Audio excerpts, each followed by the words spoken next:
4 perkara yang anda jangan buat masa haid kalau anda plan nak bertelur selepas haid. Yang pertama, pengambilan ubat tahan sakit contohnya. Pengambilan pil-pil yang tidak menyokong untuk mematangkan telur baru ataupun pil-pil yang mungkin efek pada kecacatan janin, genetik kromosom yang dibawa nanti. So anda kena bertindak seolah-olah tengah mengandung. Kalau tengah mengandung, dia takut nak mengambil sesuatu, suplemen termasuk pil, ubat-ubatan kerana dia takut ancaman pada kandungan, ancaman pada genetik kandungan yang baru nak terbentuk. So seolah-olah itulah yang anda kena pertimbangkan ketika daripada time period.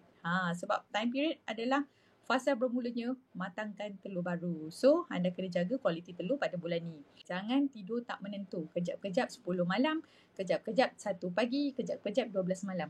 Sebab waktu ni adalah persediaan matangkan telur baru.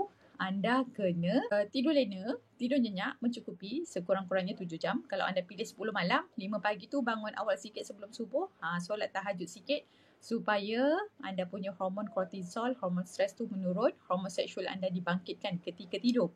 Sebab waktu awal haid ni, hormon seksual kita menurun, estrogen dan progesteron kita low. So hopefully kalau tidur mencukupi, kilang telur anda dapat rembeskan estrogen untuk mematangkan telur baru. Okay, so nak jaga circadian rhythm, nak jaga hormon kortisol dan seksual yang seimbang lah. Yang ketiga, jangan kurang minum air masak. Pastikan air masak mencukupi sebab waktu ni anda punya darah keluar kan. Jadi anda punya orang kata fluid loss tu banyak lah.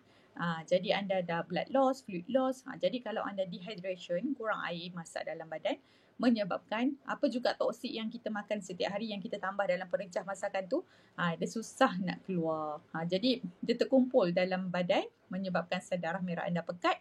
Jadi tak berapa lawas lah aliran darah kat kilang telur tu. Oksigen pun tak berapa sampai. So oksigen perlu jugalah untuk kilang telur dan juga telur yang berkualiti. So anda boleh juga amalkan nutrisi tambahan, contohnya macam vitamin K, L-carnitine untuk bantu lagi lancar blood circulation terutama kat area kilang telur. Yang tu kita bantu dalam setiap flavor FRT, okay? So untuk yang ada masalah haid, anda boleh je try mana-mana flavor FRT yang asas. Coklat, strawberry, madu kurma. Yang ni anak dara, bakal pengantin pun boleh minum. Last but not least, yang keempat adalah yang paling ramai orang buat, pemakaian personal care, produk yang ada bahan kimia yang menyebabkan kacau hormon, yang menyebabkan kilang telur anda terkacau dan tak dapat nak rembeskan estrogen. Sebab bahan kimia yang terlarang ni, dia akan mimik kepada hormon estrogen dalam darah anda. Jadi bila dalam darah ada banyak estrogen palsu, kilang telur confused, dia tidak rembeskan estrogen. Last anda tak dapat nak matangkan telur dengan cantik. So contoh mudah dia adalah bahan kimia yang terdapat dalam shampoo ataupun sabun badan kan. Kalau yang ada triclosan, contohnya produk sabun badan yang bunuh bakteria 99% contohnya. So kena pastikan dia tak ada triclosan lah. Even hand sanitizer pun pastikan dia tak ada triclosan. Okay, kalau perfume pula contohnya ada fragrance yang kita pakai, ada paraben, phthalates, semua tu pun dia akan kacau hormon, dia mimik kepada hormon estrogen. Alright, so ini 4 penting yang anda kena elakkan ketika haid. Ada yang nak tahu ke apa makanan yang membantu untuk fasa matangkan telur baru ketika early follicular phase? Supaya anda bertelur. Siapa yang nak tahu, cuba komen.